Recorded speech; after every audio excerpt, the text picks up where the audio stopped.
Selamat malam kawan-kawan. Ya, Pak Ketum sudah hadir. Selamat malam semua kawan-kawan dari inti seluruh Indonesia sudah kumpul di sini, dan juga kawan-kawan dari komunitas lain juga sudah kumpul juga. Hari ini boleh katakan hari yang luar biasa kali, karena inilah hari ini pertama yang membahas peluang dan tantangan di era new normal dari kacamata atau perspektif dari dunia usaha. Selasa tanggal 23 Juni 2020.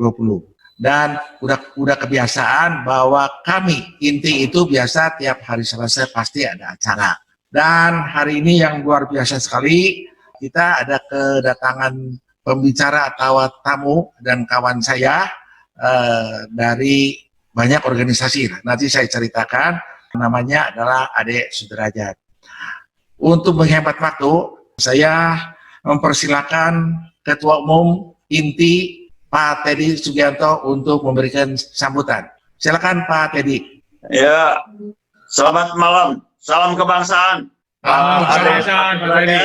Ya, Pak Teddy. Ya, biasa-biasa aja. Ya. Jalan terus Pak. Silakan. Ya, kasih waktu yang lebih banyak biar pada pendengar ini semuanya semangat ya. Apalagi ini temanya hebat sekali nih. Peluang dan tantangan di era new normal. Ayo Pak Ade, Pak Dedi, silakan jalan terus. Terima kasih. Terima kasih Ketum. Terima kasih Pak Ketum. Ya. Tapi hari ini ada spesial Pak Ketum, karena hari ini topinya berubah. Pak Ketum kok topinya berubah? Soalnya lagi Pak Dedi cuma kasih satu, ini lagi dicuci. Aduh, kalau bisa bajunya juga saya pengen baju Pak Teddy itu bagus. Bagi-bagi kalau saya cuma satu-satunya Pak Teddy. Ya. Nah ini Pak Ade Sudrajat, sahabat saya Pak. Dia adalah aktivis di Kadin Indonesia dan juga aktivis di Apindo di pusat, dan juga di politik sangat aktif juga. Nah, tapi partai apa kita tidak membahas masalah politik, tapi hari ini membahas masalah ekonomi. Dan saya kenalkan Ade Sudrajat ini dari dekat kampungnya di Kota Bandung, yaitu di selatan, yaitu kota tekstil ya, Majalaya.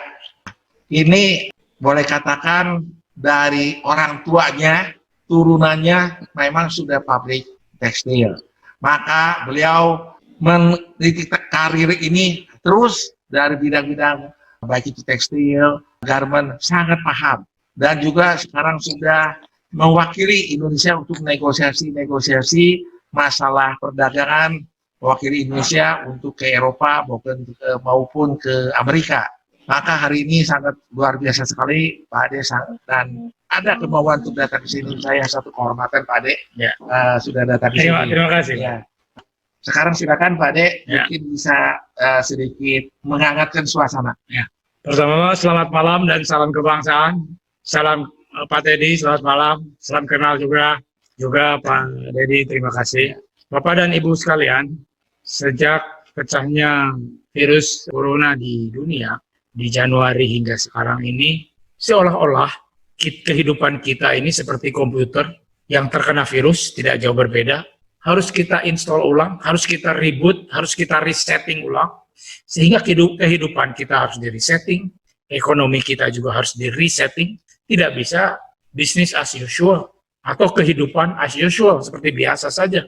Kita harus merubah dari berbagai sisi.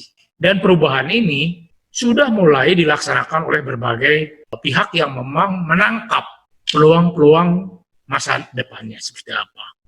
Tentu peluangnya yang memegang peranan ke depan itu adalah Internet of Things. Semuanya serba internet. Nah, sejauh mana kita memiliki persiapan kekuatan internet kita dibandingkan dengan tetangga misalnya Malaysia atau Singapura terlalu tinggi, atau barangkali Thailand atau apa, atau barangkali dengan Vietnam. Itu hal sebagai studi banding yang harus kita perbandingkan. Seberapa cepat, seberapa kuat. Kurang lebih seperti itu.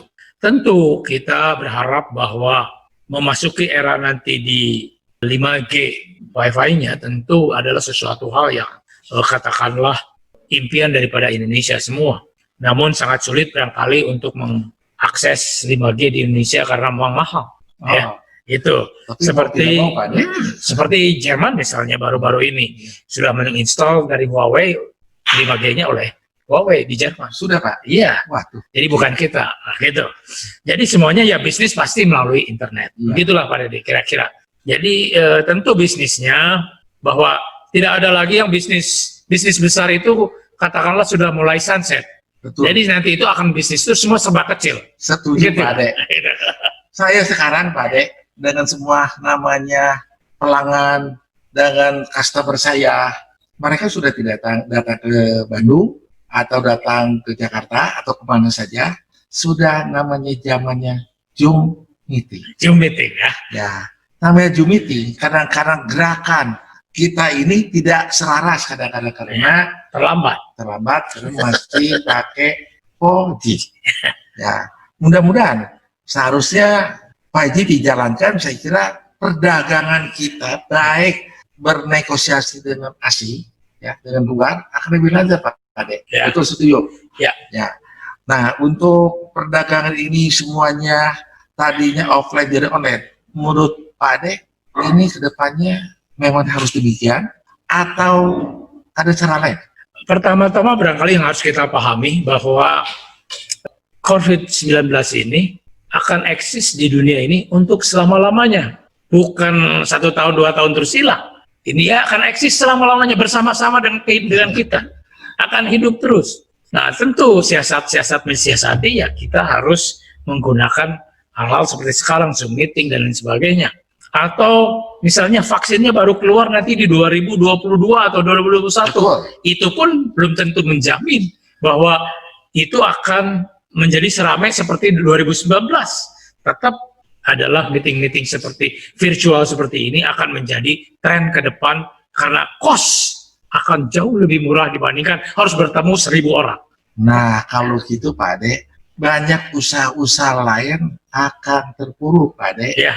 Baik itu mungkin penerbangan pakai pesawat jadi berkurang, yang punya hotel pada nangis mungkin Pak Ade. Ya. Terus namanya transportasi juga akan jadi masalah. Apa itu jadi lebih terpuruk? Ekonominya akan jadi rodanya akan berputar lebih lambat atau gimana Pak Ade? Ya, pertama-tama mungkin dengan outbreak virus ini, seluruh kegiatan ekonomi otomatis berhenti. Ya. Selama dari mulai bulan Maret sejak diumumkan, Maret, April, Mei, sekarang Juni baru diperkenalkan untuk zona-zona hijau, dan itu pun terbatas. Transportasi isinya tidak boleh 100%, 50%. Berarti kosnya dari nama dong Dek? Bukan.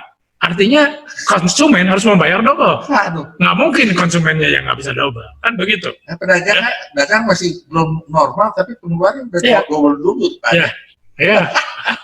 Aduh, belum juga ya. Nah, ini yang tadi saya dengar, satu sisi adalah positif dalam arti bahwa sekarang semuanya dipermudah dengan namanya perubahan, dengan dipaksa berubah oleh COVID-19 ini, dengan cara hidup, cara kita berdagang juga berubah.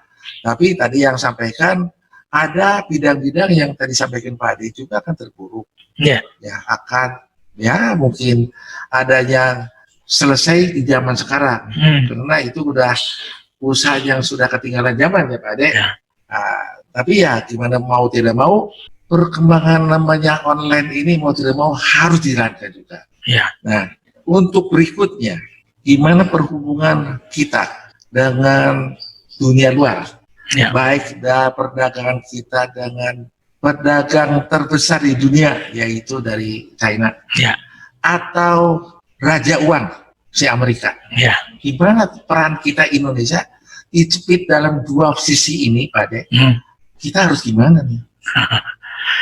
Ya. Berpihak kemana? Yang punya duit, yang punya barang. Ya. Nah, itu Pak Ade. Baik. Jadi memang dengan outbreak ini terjadi dua shock sekaligus. Shock demand dan sekaligus juga shock supply. Ya. Nah, dua-duanya belum pernah terjadi selama ini. Dan tentu untuk memperbaiki ini semua, ya, kita tidak bisa berpihak kepada salah satu. Memang ada masyarakat yang satu anti kapitalis, yang satu anti komunis. Iya. Kita tidak berpolitik. Kita ingin politik kita politik dagang harusnya. Straight, bahwa dagang adalah Iklan. duit, gitu kan. Siapapun latar belakang politiknya, nggak ada masalah. Yang penting dagang. Nah, dagang ini saat ini preferensi teknologi boleh dikatakan sudah di take over, diambil alih oleh China begitu besar. Teknologinya. Khususnya di digital. Baik itu sekarang mungkin negara yang pertama mengumumkan bahwa dia memiliki digital money adalah China dengan yuannya.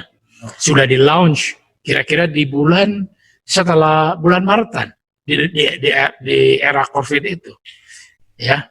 Dan tentunya ya, pembeli kita, barang-barang produk kita yang memiliki lifestyle dan standar hidup yang lebih tinggi, yaitu Amerika. Dia memiliki GDP yang di atas $50.000.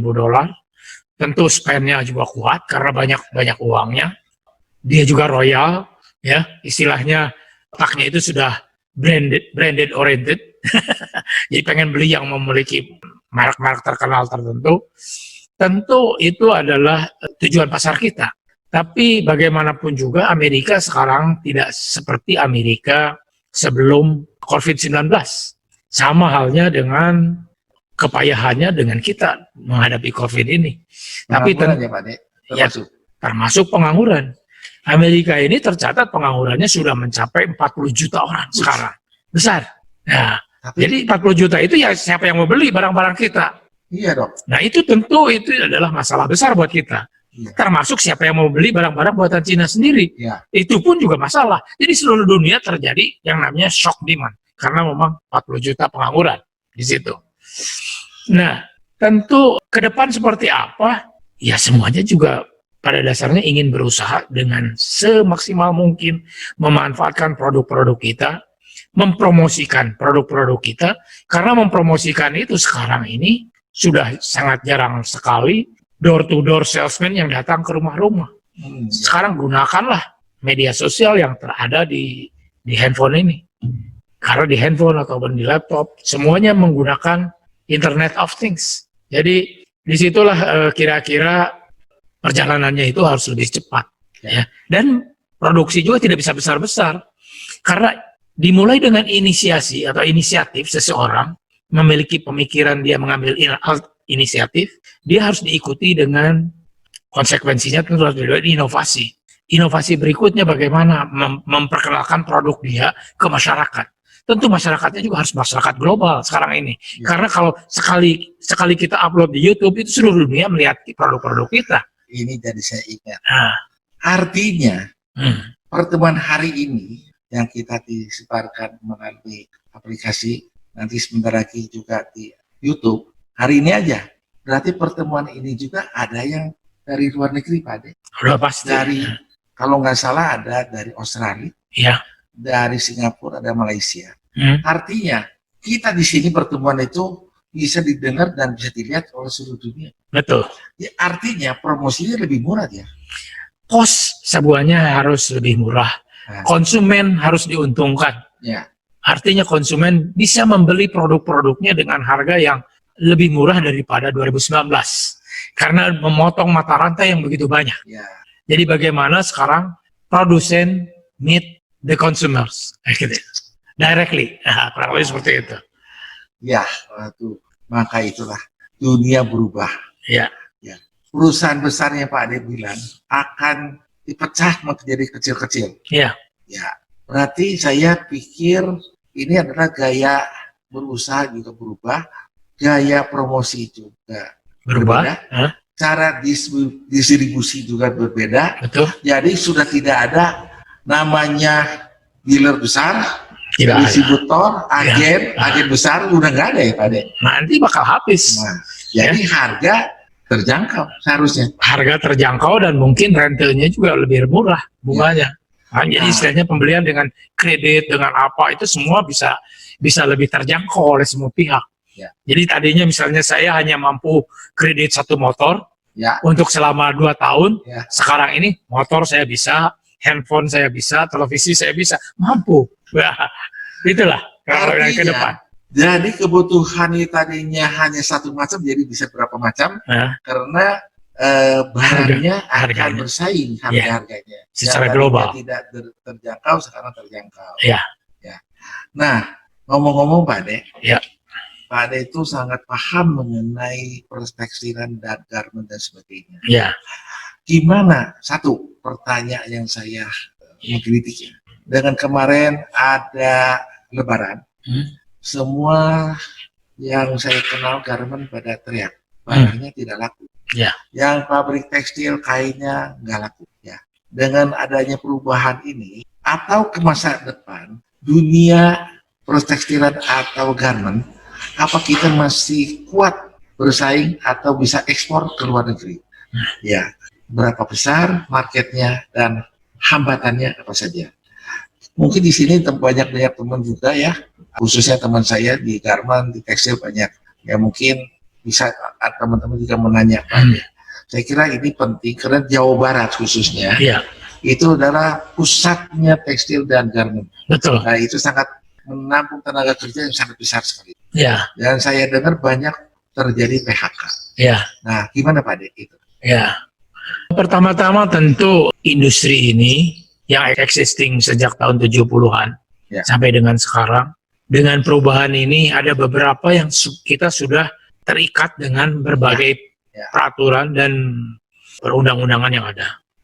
Misalnya untuk melindungi pasar dalam negeri untuk tekstil ini, khususnya untuk kain dan benang, itu ada yang namanya safeguard. Kalau safeguard itu, setiap orang import barang tertentu yang dalam kategori HS-nya ada di safeguard, maka dia harus membayar bea masuk lebih besar dari 30 sampai 100%. Ya, 30 sampai 100%. Barang kayak baju jadi atau apa aja? Enggak ada, itu untuk kain saja baru. Hanya kain. Untuk baju jadi masih nol. Nah, ini kan dilematis. Jadi akhirnya kan yang import lebih banyak baju. Akhirnya kan garment di kita ya kewalahan lah ya. Termasuk misalnya import yang terbesar selama beberapa bulan terakhir dari Januari sampai sekarang adalah kerudung dengan kerudung. Iya, impor. Tidak salah. Iya, tidak salah. Memang kita import yang terbesar kok dibandingkan dengan kain-kain lainnya. Ya karena konsumsi terbesar di kita itu adalah kerudung. Yang saya pikir kerudung mah gampang. Ya kain tinggal gunting, takut masa bisa kalah Pak. Ya memang bisa impor. Ya, tapi kenyataannya seperti itu adalah mengapa? Karena barang impor lebih murah dibandingkan produksi lokal. Karena tadi perlindungan yang berlebihan di hulunya. Kalau perlindungan di hulunya, di bawahnya tidak dilindungi, maka yang terjadi seperti ini. Maka yang kami usulkan ya tentu bagaimana supaya pakaian jadi ini, namanya pakaian jadi pada itu juga di safeguard untuk perlindungan pasar dalam negeri. Nah, tapi kan kita tidak bisa melulu menggantungkan diri kepada pasar dalam negeri. Kita juga harus berorientasi kepada pasar ekspor. Nah, kalau berorientasi pasar ekspornya itu mengetahui bahwa Indonesia protektif, apakah dia akan mengadakan semacam retaliasi terhadap kita? Pembalasan? Kan itu sesuatu yang harus kita perhitungkan. Ya, kalau kita berbuat sesuatu pada orang lain, pasti kita juga harus bersiap-siap diperlakukan seperti orang lain memperlakukan kita. Nah, untuk ruginya gimana? Untuk lebih banyak untungnya atau untuk ruginya, Pak? Tentu ini adalah bagaimanapun juga industri kita tidak siap berdaya saing secara global, ya itu intinya. Maka diperlukanlah safeguard ini hanya dalam waktu temporaris, dalam waktu yang singkat, 3 tahun, ya. Setelah 3 tahun tentu pemerintah juga akan berpikir-pikir diperpanjang atau tidak, sejauh mana nanti pemerintah lain membalas penerapan safeguard ini terhadap kita. Nah, kalau balasannya makin keras, tentu kita harus membuka diri.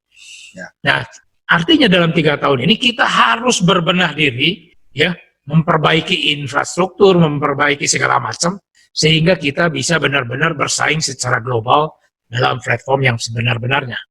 Tentu gampang ngomong berdaya saing secara global, kenyataannya memang yang termahal di kita itu adalah cost energi, yaitu listrik. Nah, maka dari itu saya sangat berharap sekali bahwa pemerintah Republik Indonesia menghidupkan kembali subsidi listrik untuk industri di APBN-nya mereka, pemerintah. Karena saat ini tidak ada APBN untuk industri. Justru saya dengar ini jadi ingat kemarin itu dua bulan lebih perusahaan tidak jalan Pak Ade. Ya, Tapi tetap dikenakan minimal charge. charge. Saya ini kan tidak salah. Kok perusahaan tidak jalan harus ada minimal. Namanya perusahaan belum jalan, dia tutup, situasi kondisi yang tidak mengizinkan karena COVID-19. Sebagai perusahaan, yaitu diutamakan untuk buruh dulu. Ya, tentu. Ya. Itu pikiran yang logis menurut saya ya. Pasti Tapi tetap namanya bond dari tagihan dari PLN tetap tinggi. Iya, kalau nggak diputus. Ya, ini pilihannya mana? Digunting. Mana? Nah, Pak Ade, jadi apa yang sampaikan ini, saya kira ini tidak adil. Kemahalan dan PLN-nya nggak introspeksi sendiri. Mau menang sendiri, Pak Ade. Nggak bisa, Pak Deddy, begini. PLN itu adalah BUMN Ya. yang dia terikat terhadap undang-undang BUMN. Karena dia perseroan terbatas, maka dia tidak boleh memberikan insentif ataupun apapun kepada industri tanpa dukungan dari pemerintah. Karena dia akan rugi. Kalau rugi, ya dia istilahnya memberikan keuntungan kepada pihak lain. Itu tidak, Pak? Kan Presiden sudah ngomong bahwa ini pandemik. Pandemik, ya. Pandemik itu ada bencana. Pada bencana. Kalau bahasa Inggrisnya, kerennya force major. Force major. Karena kalau itu kan seharusnya ada kespesialan, Pak Ade. Ya. Tapi ya gimana lah, kita nggak bisa berbuat. Kalau kita ngelawan, ya diputus. Ya. Karena PLN monopoli, Pak Ade. Ya, betul. Kita nggak ada jalan. Saya punya duit pun beli genset tetap kena cas juga. Ya, maka itu banyak perusahaan yang tutup kemarin itu juga sangat ngeluh, terutama kepada kami ini ya. Gimana di PLN itu? Saya nggak jalan kok mesti bayar. Ya. Terus energi kan bukan PLN aja, Ya. ada juga gas. Gimana tentang gas, Pak Ade? Pemakaian gas sebagai sumber energi di industri ini boleh dikatakan di kita ini belum mengambil porsi yang sangat besar. Hanya industri tertentu yang ada di dalam jalur gas, yaitu dari Banten sampai dengan Kerawang. Ya. Karena dari Kerawang sampai dengan Semarang tidak ada pipanya. Dari Semarang juga tidak nyampe sampai dengan Gresik, karena baru dari Gresik sampai Surabaya baru ada pipanya. Maka itulah sebagian dari infrastruktur, yaitu piping selama di kawasan daerah-daerah industri, gas itu harus mengalir. Berarti di Pantura saja. Yes, yang Pantura itu nggak bisa ke yang lain-lain. Makanya industri yang berada di Bandung, ya gasnya pasti pakai kontainer. Nggak mau, karena dia harus bikin pipa sendiri kan mahal. Itu kurang lebih. Jadi bagaimanapun juga tentu menggunakan gas jauh lebih ramah lingkungan dibandingkan dengan pakai batu bara. Ya. Karena batu bara juga banyak ditawarkan, tapi kan batu bara itu polusinya juga cukup lumayan dibandingkan dengan gas. Untuk buyer-buyer tertentu di Eropa maupun Amerika lebih prefer industri yang menggunakan gas produk-produknya itu dibandingkan dengan yang menggunakan batu bara. Itu pilihan-pilihannya. Tapi ke depannya tadi yang saya sampaikan, industri garment kita akan terpecah menjadi kecil-kecil, ya, dan tentu lebih inovasi lagi, inovatifnya, lebih cepat mengupload berbagai model. Tentu ini harus dibarengi oleh industri tekstilnya, ya, sehingga supply-nya ke garment-garment kecil ini juga bisa lebih cepat. Saya terpikir juga, banyak teman saya pabrik tekstilnya mestinya udah tua-tua, Pak Ade. Kalau diganti mestinya kan biaya kosnya kan mahal. Ya. Itu ada subsidinya semua pemerintah, Pak Ade? Dulu ada diberi kesempatan oleh pemerintah di tahun 2014 sampai dengan 2018 kalau nggak salah ya, 4 tahun. Tapi utilisasinya waktu itu yang ganti mesin cuma 20% dari total industri yang ada. Ya. Jadi minatnya itu memang masih rendah untuk revitalisasi ini. inilah kesempatan yang disia-siakan Pak Ade. Ya. Ya, dengan sekali lagi kesempatan untuk penjualan semua barang industri melalui aplikasi, juga para pengusaha harus ingat ini harus sebagai jalan keluar, Harus dimulai. Ya. Karena namanya berpromosi aplikasi itu bukan hanya pasar dalam negeri, tapi sekaligus Global. seluruh dunia. Ya. Terus ada kawan kita datang nih Pak. Ya. Pak Sugianto, apa kabar? Baik. Wah, Nah, silakan. sini Pak. Ini datang kawan kami, Pak Sugianto, bos garment, menjahit. Beliau inilah Pak Sugianto, tapi bukan Teddy Sugianto. Teddy Sugianto ini bos saya di Jakarta. Bosnya. Ya, ini Sugianto yang pabrik garment. Karyawannya 14.000. Pak Sugianto, apa kabar? Siap. Katanya tadi hari ini Wah, diajak Pak Dedi ketemu Ibu Menteri Departemen ya Menteri. Dapat Kang tahu juga ya? Kang taunya beritanya saja. Karena mobil katanya juga sama lagi merosot. Oh, iya. Nissan katanya tutup juga. Wah, ampun. Yang tidak disangka. Waduh. Nah, jadi ngomongin Pak Ade betul tadi. Banyak yang susah perusahaan. 100% setuju.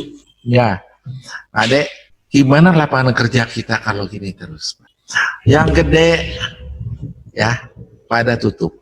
Ya. Atau Pak Ade usulkan yang gede kita split jadi kecil-kecil. Ya, supaya manuvernya lebih lancar. Kalau orang terlalu gede kan susah. Ya, tapi kan nggak bisa seperti membalik tangan. Itu harus ada proses. Nah, kebetulan ini yang punya 14.000, Ya. apa rencana beliau juga ke depan mau apa? Nah. Mau diganti jadi pecah 14 perusahaan, 1.000. Kalau 1.000, saya mungkin dikasih satu perusahaan. Ade kebagian juga Pak Ade. Nah, coba Pak Ade, gimana pendapat Pak Ade untuk apa yang disampaikan tadi Pak Sugianto ini? Ya, tadi seperti saya sampaikan di awal, bahwa terjadi yang namanya shock demand maupun shock supply, itu diperlukan untuk pemulihan keseluruhan ekonomi di Indonesia ini, kurang lebih hampir 1.600 triliun. Nah, 1.600 triliun ini ya untuk menghidupkan kembali roda ekonomi yang seperti halnya 2019, seperti halnya yang sebelum-sebelumnya. Tentu yang kita usulkan ini bukan semata-mata orang yang mau bicara tentang keperluan modal kerja, bukan itu. Yang diperlukan adalah yang tadi kita bahas sampai berbusa-busa, itu bagaimana industri yang padat penggunaan energinya itu diberikan subsidi. Jadi subsidinya disimpan diberikan kepada PLN, sehingga PLN untuk industri tarif katakanlah I1 sampai I3, I4 itu mendapatkan diskon sekian persen sampai dengan akhir tahun. Kemudian nanti diperpanjang di tahun 2021, perpanjang lagi, sehingga industri kita ini benar-benar berdaya saing real, bukan hanya semata-mata berdaya saing slogan, tapi benar-benar berdaya saing. Nah, cuman itu adalah tarifnya minimal yang harus diberikan subsidinya kepada industri, minimalnya 30%. Ya.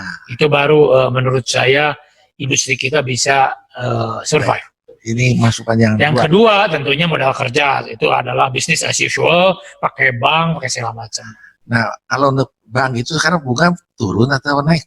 Ya, secara yuridis barangkali dari BI sudah diturunkan bunganya. Tapi di bank tidak turun, Pak Ade. Ya tentu, karena kan ada demand-nya. Demand-nya yang mau pinjam lebih banyak daripada yang mau deposito. Nah, itulah. Ya, Bank Indonesia menurunkan suku bunga. Tapi nyata di lapangan, bank tidak mengurangi bunganya. Jadi istilahnya tetap saja bunga tinggi. Mana kita bisa bersaing kalau industri dengan bunga tinggi ini? Ya, apalagi tadi usul dari Pak Ade, seharusnya Indonesia harus mengguyur lagi uang 1.600 triliun. Ya, untuk ekonomi saja. Supaya ekonomi kita akan bergerak lagi lah gitu. Itu uang dari mana Pak Ade?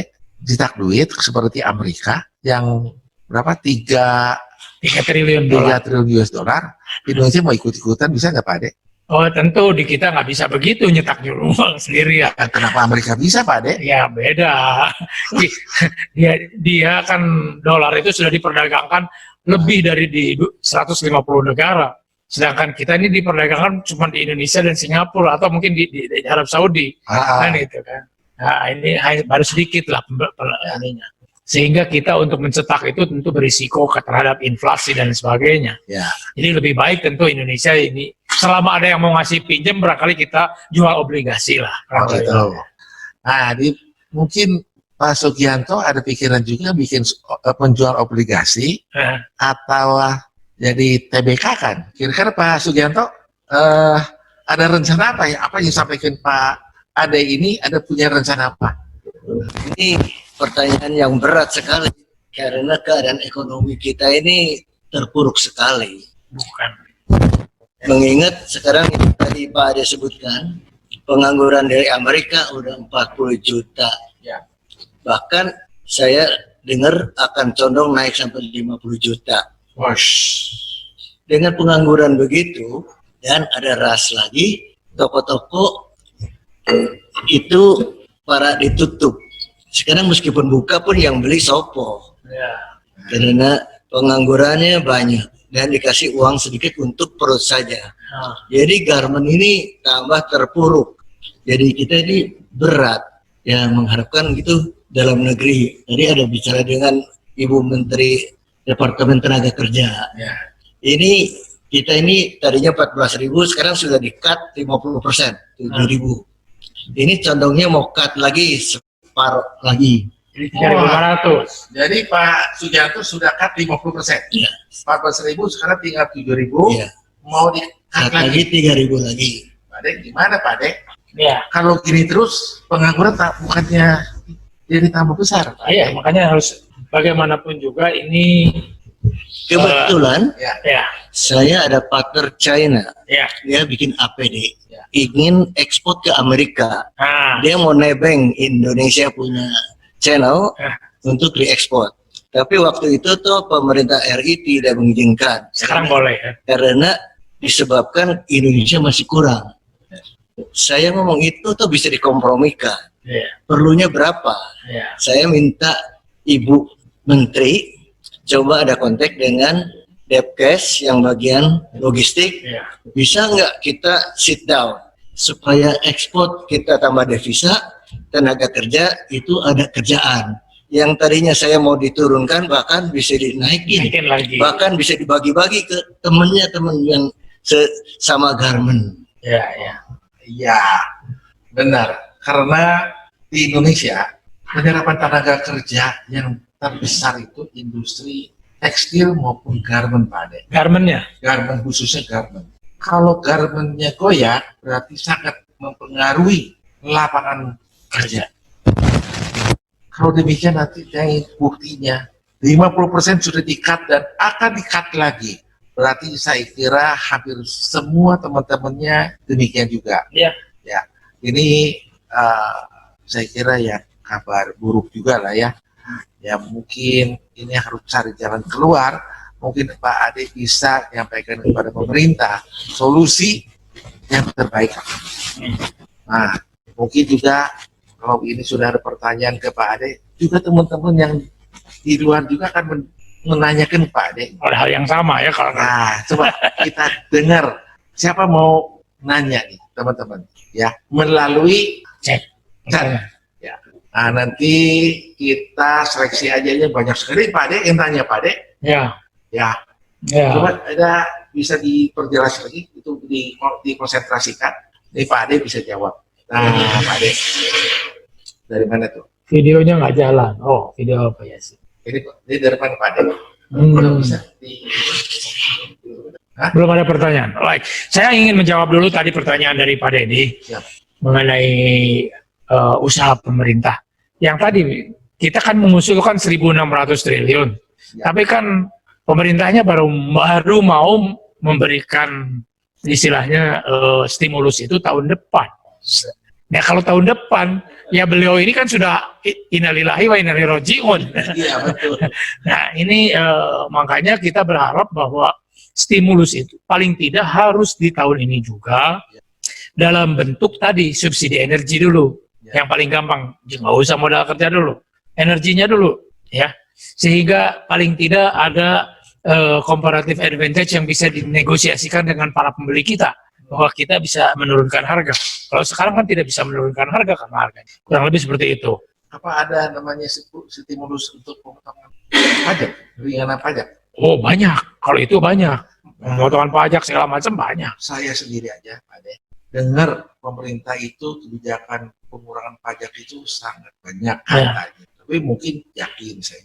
Tapi sosialisasi kantor pajak kepada kita itu boleh katakan nol besar. Ya pertama barangkali yang saya baca, dan saya memang tidak hafal nomornya, PMK dari Menteri Keuangan, tentang produsen-produsen yang membuat APD, membuat masker, membuat hand sanitizer, semuanya dibebaskan dari pajak. Itu ada PMK-nya dengan formnya yang harus diisi oleh perusahaan. Itu udah Yang terkait ke sana khusus, ya, yang terkait dengan pelayanan kesehatan COVID. Berarti distribusinya juga kebagian. Ya istilahnya selama dia ada hubungan dengan itu, pasti kebagian, gitu kan? Mungkin lap meja juga. Oh nggak bisa itu, lain itu lap meja, nggak langsung lah. Oh nggak langsung. Ini yang langsung. Waduh, tadi saya udah senang dulu Pak Ade. Misalnya motor membawa masker, ya enggak lah, itu ini hanya misalnya Unilever kayak begitulah. Ya. Ini ada pertanyaan Pak Ade dari Pak Roy dari KBB. Pak Ade, kalau begitu sekarang harus bisnis apa? Nah, kalau bisnis apa? Saya kira saya juga kedua saya lagi mencari juga. Mungkin ada sepuhnya di sini. Pak Ade, kira-kira apa nih Pak Ade? Ini pertanyaan dari KBB. Bisa ditayangkan nggak slide yang terakhir itu, yang dari saya? Coba, udah. Nah itu. Nah, Kita lihat di sini, ya di slide ini adalah potential loser sama potential winners. Yang loser ini ya sudah pasti di bawahnya ada tourism dan leisure. Kemudian ada aviation dan maritim. nah, Kemudian ada otomotif termasuk Pak Deddy kan. waduh saya Pak Ade. Construction dan real estate. Manufacturing, Pak Sugianto kalah kurang lebih. Kan? Financial services, termasuk banking sekarang kan. Education, sekolah kan pada diliburkan. Atau buat mau sekolah gede-gede percuma Pak Ade. Ya, betul. Nah, oil and gas, kan orang mobilnya pada berhenti di rumah. Nggak jalan juga kan. Nah, yang agak lumayan, agriculture karena orang tetap harus makan. Ya, masuk, cengek, segala macam agriculture. Kemudian e-commerce tadi saya sampaikan. Inilah yang akan menjadi motor penggerak daripada ekonomi kita. Kemudian ICT, kan semuanya. Kemudian personal and healthcare. Tadi sains, vitamin A, C, A, B, C semua pasti kita beli. Karena harus kita makan. Ya, itu maupun masker, APD apa. Kemudian ada food processing dan retailer.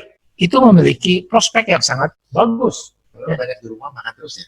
Ya bukan di rumah saja, karena manusianya tetap harus makan, nggak bisa berhenti. Ya. Nah, food processing ini tentu kan supaya bertahan lebih lama barang-barang tersebut. Kemudian yang paling hijau itu adalah medical supply dan services. Disitulah yang bisnis yang paling besar. Alat-alat kesehatan dari mulai apapun itu adalah yang menjadi potential winners yang paling top. Inilah yang disampaikan Pak Ade. Ya. Ini Pak Roy. Boleh difoto Pak Roy. Ya. Ini tinggal pilih, jangan salah pilih. Ya. Kalau di sini hari ini ada hotel yang mau dijual murah, gimana Pak Ade? Itu masuk merah Pak Ade. Justru kesempatan kalau mau punya uang beli. Karena kan COVID nggak akan ada vaksinnya nanti. Ya, Ya. vaksin ada. Ya, pasti vaksin itu diketemukan 2021, implementasi 2022, Ya. kurang lebih. Disitulah kita bisa menghidupkan kembali yang namanya tourism dan leisure. Ya, saya kira ini yang tadi ada juga di rumah wifi naik terus. Ya, disitulah telekomunikasi ICT itu, karena itulah yang kita bayar lebih mahal sekarang ini. Dan tentu itu adalah perusahaan negara, yaitu Telkomsel, ya bisa menikmati profit di dalam era COVID-19 ini Telkomsel. Nah, ini sama Pak Dek. Kita acara yang seperti kita ini, kita acara tiap hari Selasa. Kita juga ada di YouTube, bisa diakses di YouTube Pak Dek. Nah, biasa itu kalau Selasa mungkin Jumat itu udah keluar. Jumat itu udah keluar. Ya. Nah, itu bisa lihat di YouTube dari Inti Jabar. Ya. Channelnya ada 2, bisa diperiksa, bisa diakses. Nah, kalau kurang jelas, kalau lebih jelas lagi mau diulang, itu bisa di YouTube Inti. Ya. Baik Pak. Nah, jadi yang apa yang disampaikan Pak Ade ini kan baru hanya short term ya, dari jangka pendeknya seperti begini. Tapi tentu jangka panjang ini dengan era new normal ataupun adaptasi terhadap kebiasaan baru, ini kita coba semuanya akan digerakkan kembali. Ya, yang merah-merah kuning ini kita gerakan kembali, bukan hanya yang hijau saja, tapi yang ini pun akan digerakkan kembali. Tapi tentu makan waktu. Ya. Nah, Pak Ade, yang tadi ngomong semuanya harus pakai aplikasi YouTube dan sebagainya. Gimana kalau kita Indonesia, 5G-nya terlambat masuk ke Indonesia, apa kita akan tertinggal oleh negara lain untuk mempromosikan ke seluruh dunia dengan cara-cara aplikasi yang sederhana ini seperti tadi? Ya tentu bukan media sosial ini banyak, bukan hanya YouTube. Tapi 5G-nya harus betul lebih bagus. Ya tentu. 5G itu sebetulnya adalah sesuatu yang akan merombak tatanan yang ada. Misalnya di dalam 4G sekarang, kita ini banyak tower pada dia. Untuk merepeater sinyal daripada ini itu harus banyak tower di mana-mana. Dengan 5G ini kita less tower. Towernya nggak ada sama sekali, tidak dipergunakan lagi karena menggunakan satelit. Sehingga kita di tengah laut, di tengah pulau manapun yang tidak ada repeater towernya, tetap sinyal tinggi. Itu yang dalam begitu juga kita mendownload film, misalnya dengan 5G ini, 5G ini, itu hanya hitungan detik. Udah beres. Sama dengan misalnya seorang dokter di Beijing mengoperasi di Jakarta. Itu bukan hal mustahil, dengan teknologi 5G bisa. Menurut Pak Ade, kira-kira masuk ke Indonesia kapan tuh? Ya, kalau Indonesianya sudah masuk ke era istilahnya paling tidaknya pendapatan income per kapita di sekitar $10.000. Jadi masih makan waktu. Makan waktu kira-kira mungkin 10 tahun lah.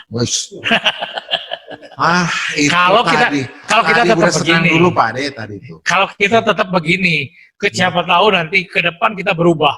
Karena bagaimanapun juga mindset kita harus melihat sisi positif, jangan selalu negatif saja tentang pemerintahan negatif, tentang apa negatif. Ya akhirnya kita diisi oleh negatif, susah. Jadi imunitasnya berkurang, makanya nanti dapat perkenalan dengan COVID. Ya saya paham juga, karena 5G itu Indonesia belum masuk, menunggu Amerika juga belum kan gitu Pak ya? Amerika sebagian sudah, tapi beberapa negara ya. Tapi yang sudah full itu adalah Jerman. Menggunakan Huawei. Ya. Huawei itu adalah pemenang tender di Jerman untuk memasang instalasi 5G. Ya, Mas, kita tunggu di belakang aja ya Pak. Ya. Tapi kan Amerika juga baru sebagian saya kata. Jadi kalau kita jangan melebihi Big Boss, nanti kualat Pak Ade. Nah, ngomong-ngomong tadi, di Amerika aja ya ada namanya masalah besar ya sekarang. Terus ekspor kita ke Amerika masih kuat atau tidak Pak Ade? Sekalian juga ada Pak Sugianto, bajunya bisa ekspor ke Amerika enggak? Nah ini gimana nih Pak Ade? Pertama-tama barangkali yang saya baca terakhir, Amerika akan mengucurkan $1 triliun untuk infrastruktur. Ya. Artinya di situ industri metal, baja dan sebagainya akan hidup kembali seperti halnya di 2018 atau 2019. Ya. Nah kalau itu hidup artinya baja Amerika juga hidup kembali yang tadinya kalah daya saing karena baja dari Tiongkok dikenakan dia masuk ke yang tinggi untuk masuk ke Amerika, sehingga nanti lapangan kerja di Amerika akan terus meningkat, ya akan berkurang. Tentu tergantung nanti hasil pemilihan di bulan November, siapa yang akan terpilih sebagai Amerika nomor satunya, ya. Apakah Trump kembali yang terpilih atau penantangnya? Ya, Pak Ade, ini ada pertanyaan lagi dari Ochan, Pak Ochan. Pak Ade, apakah akan ada kebijakan stop impor pakaian jadi atau sepatu? Dari Pak Ochan. Yang satu lagi, Pak Rizal, bagaimana menyikapi kondisi di mana minyak turun? Bank sangat hati-hati kasih kredit. Ya seandainya kata yang tadi Pak Ade sampaikan, baik usaha kalau kreditnya ditutup terus karena pemerintah nggak punya duit, ya ekonomi atau usaha kita tidak bisa jalan dengan lancar. Ini ada dua pertanyaan Pak Ade. Baik, terima kasih. Untuk Pak Ochan, pertama, pemerintah untuk dalam waktu dekat akan mengajukan safeguard untuk pakaian jadi. Akan. Artinya dulu yang mengajukan safeguard itu adalah asosiasi. Nah, nanti untuk pakaian jadi ini pemerintah sendiri yang akan mengajukan safeguard.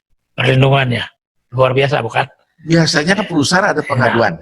Kalau ini enggak. Langsung pemerintah yang take over. Karena begitu care-nya pemerintah terhadap industri ini. Ya. Berarti Pak Sugianto sudah dibantu ya? Akan dibantu karena beliau orientasinya ekspor, tapi tentu kan ini lebih banyak melindungi pasar dalam negeri. Beliau nanti mengubah orientasi pasar saja sedikit. Jadi dari ekspor jadi domestik. Tapi berat dong Pak persaingan. Ya, begitulah kurang lebih. Itu akan. Artinya mungkin dalam waktu kurang lebih di akhir tahun ini akan diberikan safeguard sementaranya. Ya, artinya perlindungan sementara. Nah, itu untuk pakaian jadi. Tapi untuk sepatu, mohon maaf ini tidak terlibat dari asosiasi sepatunya untuk berunding untuk bagaimana supaya dapat perlindungan yang sama terhadap industri sepatu. Tidak masuk itu. Tidak masuk, maaf. Tidak masuk. Makanya ada maaf itu tidak masuk. Aduh, saya kira maaf, cuman mundur 2 bulan gitu Pak Ade. Untuk sekarang untuk Pak Rizal ini, bagaimana menyikapi kondisi di mana minyak turun, bank sangat hati-hati, kasih kredit. Ya pasti kita semua juga harus ikut hati-hati. Kita juga tidak bisa bank aja hati-hati, masa kita nggak hati-hati kan? Artinya bank itu adalah bagaimanapun juga sinyal bagi kita untuk bertindak yang sama halnya. Bank hati-hati, ya kita juga harus hati-hati. Begitu juga dengan minyak turun ini pada dasarnya yang diuntungkan itu adalah tentu seharusnya industri-industri yang berbasis kepada polimer, seperti tekstil itu kan minyak polyester, harusnya polyesternya murah, tapi harusnya, tapi tidak juga Pak Ade. Ya itulah, karena memang mereka berdasarkan pembelian sebelumnya, bukan pembelian yang sekarang. Gitu, kurang lebih ya. Dan tentu bank sangat hati-hati kredit, ya tergantung produknya. Apakah produk kita ini memang meyakinkan perbankan bahwa kita ini produknya yang bisa dijual dengan cepat, bisa diminati oleh banyak, itu udah pasti bank tidak akan hati-hati lagi sama kita. Tapi kalau produk kitanya produk umum, biasa-biasa saja, pasti hati-hati lah. Tapi terkecuali mungkin Pak Sugianto tidak butuh bank. Tanyakan gimana nih?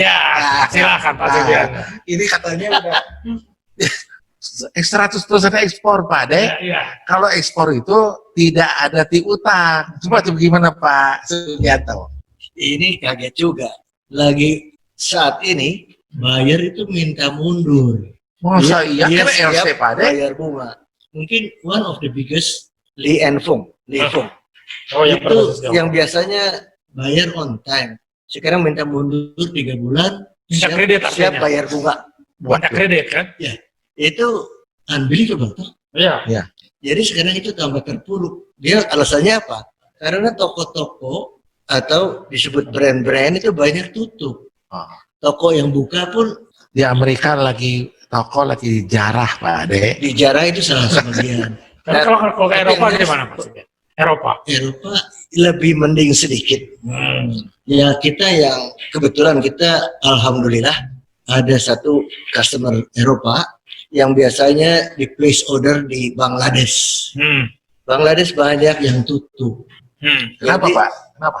karena urusannya labelnya dan COVID-nya dan lain-lain. Oh, COVID. Jadi boleh lebih murah kan? Banyak yang unpaid juga. Bukan, COVID ini di sana tidak terkontrol. Oh, tapi Umar lebih murah dari Protokol Indonesia. kesehatannya nggak jalan di pabrik. Oh, Jadi jadi takut, buyer takut. Iya. Bukan mereka pabriknya ditutup, jadi nggak bisa belanja. Beroperasi. Terpaksa di-offer ke kita sebagian ya tambah lumayan. Ini memang keadaan gini sebenarnya yang tidak disangka-sangka Amerika pun sampai begitu. Ya, sampai Indonesia itu sama-sama juga suffer. Ya. Tapi kan selama hidup kita, ya saya baru kali ini mengalami hal seperti ini, seburuk ini. Apakah setuju nggak? 100% setuju lagi. Nah. Karena mikir pun belum pernah mikir. Yang punya hotel pun nggak pernah mikir sampai begitu. Ya, betul. Ya, setuju, saya juga. Ini Pak Ade, ada pertanyaan lagi dari Pak Andre. Pak Ade, apa fenomena work from home? Bagaimana menyikapi hal tersebut? Ini dari Pak Andre. Sebetulnya work from home ini sudah 3-4 tahun yang lalu dipraktekkan atau dilakukan oleh para milenial yang sekarang katakanlah sudah menjadi miliarder. Mereka Unicorn, sudah jadi unicorn itu. sudah sudah mereka itu ya sudah work from home. Ya. Sambil di Bali, di mana mereka bekerja seperti itu ya. Sebetulnya ini adalah kebiasaan baru yang harus kita maksimalkan. Bagaimana work from home ini menjadi sesuatu yang lebih produktif. Karena kita tidak usah mengeluarkan biaya untuk transportasi ke kantor. Kita bisa berkomunikasi dengan tim seperti kita ini, Zoom meeting atau apa, berkomunikasi dengan tim lebih baik. Cost-nya lebih murah. Kita bisa mengundang 500 audiens hanya dengan Zoom meeting tanpa harus memberikan konsumsi, tanpa harus menyewa auditorium hotel atau ballroom hotel yang besar. Ini adalah fenomena-fenomena yang perubahan ini yang ke depan. Wah, saya jadi ingat Pak Ade. Saya ingat ini adalah solusi bagus. Jadi boleh katakan jadi bukan pegawai tetap, bisa jadi kemitraan Pak Ade. Betul. Jadi ini Ya, ini luar biasa Pak Ade. Makanya peraturan ketenaga kerjaan pun harus berubah. Nggak bisa. Dong, aturan nggak dipakai lagi. Iya, berubah lagi kan. Bagaimana hubungan industrial, bagaimana hubungan ketenaga kerjaan ini, kan? Semuanya Pak Ade, juga. ini perlu disosialisasikan. Artinya perselisihan mengenai perburuhan akan berkurang kalau work from home. Iya. Dengan cara kemitraan, ya. Kita nggak ada urusan namanya sahabat saya Pak Saragi. Ya. Pak Saragi, jadi nggak ada urusan Pak Saragi. Saya kemitraan Pak Saragi. Nah, ini Pak Ade setuju itu. Iya. Ya. Iya, begitu. Nah, Mitra dengan target. Nah, Tanggal sekian, jam sekian harus selesai. Kan kurang begitu mitra. Hah? waduh, ini Lebih efektif, lebih efisien kan? bagus. Pak Ade, ini perlu disampaikan pada kawan-kawan kita, khususnya pada industri. Jadi hari ini yang mendengarkan ceramah atau kuliah dari Pak Ade ini sangat bermanfaat. Kalau mereka itu bangsa industri ini ya, industriawan yang sekarang ikuti acara ini, cepat-cepat jalankan namanya usaha berdasarkan kemitraan. Itu luar biasa. Sudah ada lagi Pak Ade, tenang saja, masih banyak Pak Ade pertanyaan.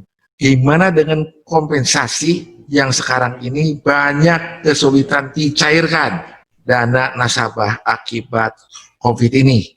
Surya, Indo Surya, wah itu Pak Ade juga nggak mungkin tahu itu. Terus ada lagi, apa saya juga tahu ya.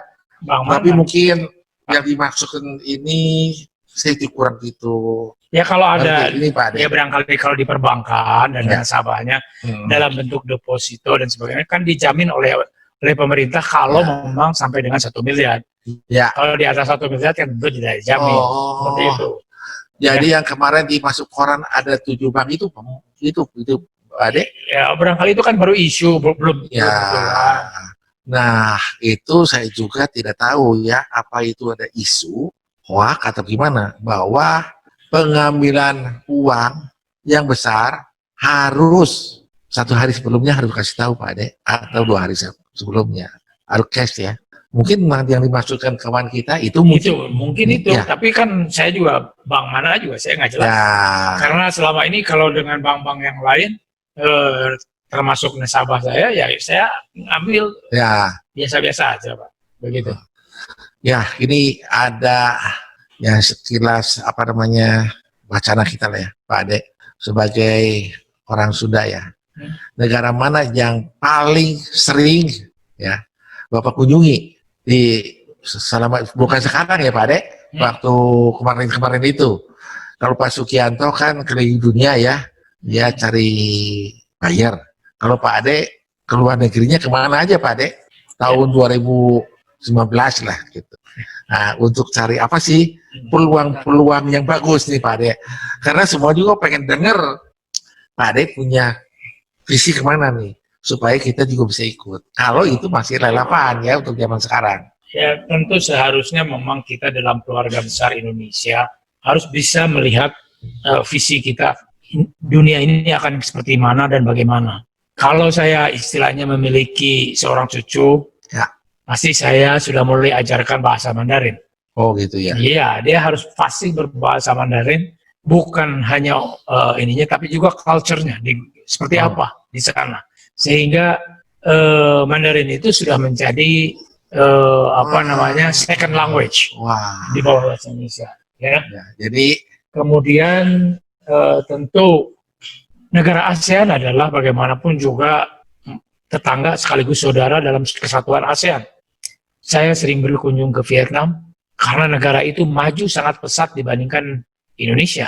Ya. katanya Vietnam perdagangannya lebih gede dari Indonesia atau ekspornya lebih gede dari Indonesia. Bukan, ekspor tekstil dan produk tekstilnya Ya. itu 4 kali lipat daripada Indonesia.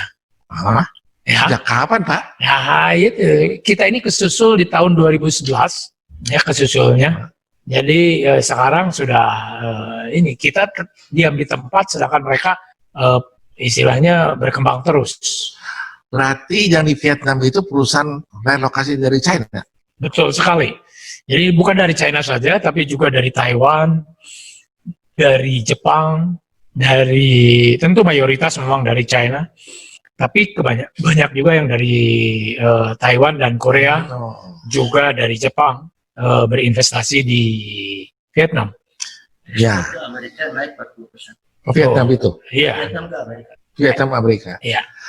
Dan Nah. juga ditambah lagi dengan mereka memiliki perdagangan bebas dengan Uni Eropa, yaitu dengan 0%. Jadi tentu mereka akan masuk. Hah? Indonesia masuk. Enggak lah, Indonesia masih negosiasi aja nggak selesai-selesai. Oh, Pak Ade sih kurang lihat Pak Ade. Waduh, biasa negosiasi tekstilan, garment itu biasa negara kita itu diwakili Pak Ade. Jadi hari ini Pak Ade sebenarnya informasi ini Pak harus lebih giat lagi ke Eropa supaya kita di 0% kan. Ya. Gitu ya. Nah, itu pertanyaan ini sangat banyak sekali Pak Ade. Ini ada pertanyaan dari Pak Lulung mengenai mengapa banyak yang relokasi ke Jawa Tengah. Ini jawab Pak. Untuk Pak Lulu gimana dia? Ya, Karena mungkin kalau itu sangat menarik, Pak Sugianto bisa pindah Pak Ade. ya tentu Jawa Tengah itu memberikan iklim yang hampir mirip dengan Vietnam, yaitu ketenangan berusaha.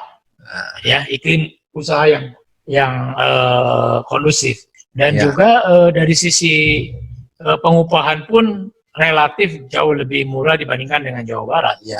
Tentu dan di sana orangnya juga kooperatif dan mau bekerja keras. Jadi demonya kurang, Sangat. sangat. Nggak ada demo. Nah, jadi kerjaan hakim PHI Nggak ada. nganggur. Nganggur. Maaf Pak Saragi. Nganggur ya. Jadi bentar lagi ada di Bandung, ya. Iya. Karena memang banyak pekerjaan di sini. Banyak kerjaan. Waduh, luar biasa sekali. Tapi Pak Ade, Ya. pertanyaan masih banyak. Ya. Tapi sayang sekali, Ya. waktu sudah sampai Pak Ade. Ya, kita bisa nanti sambung lagi lain waktu. Ya, Ya, kita cari waktu yang lebih baik lagi. ya, tuh, luar biasa. Ini banyak pertanyaan yang belum dijawab sama Pak Ade. Ya, Ya, tapi Pak Ade masih sanggup datang, mungkin di kesempatan yang baik, mungkin lebih dengan bawa oleh-oleh kebijakan atau namanya dari pemerintah untuk kita bisa dengar lagi, ya. Paling penting, kalau tadinya masuknya di sini masih setengah, di tengah-tengah, atau mau diulang, jangan lupa dengarkan YouTube Inti Jawa Barat. Ada 2 channel di sana, ya. Jawa Barat ya, Inti Jawa Barat di sana. Jabar maksudnya. Inti Jabar di sana ada. Dan juga terima kasih Pak Ade ya sudah meluangkan waktu.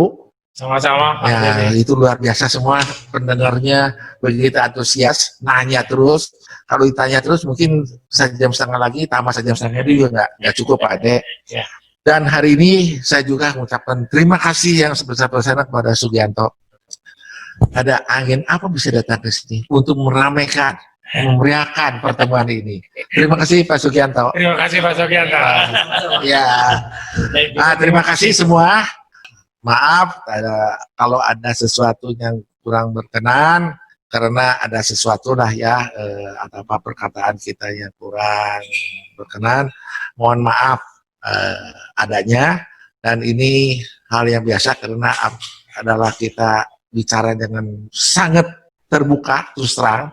Jadi mohon maaf ada perkataan yang kurang berkenan daripada bapak-bapak, ibu-ibu yang mendengarkannya. Demikian, terima kasih. Sampai ketemu lagi.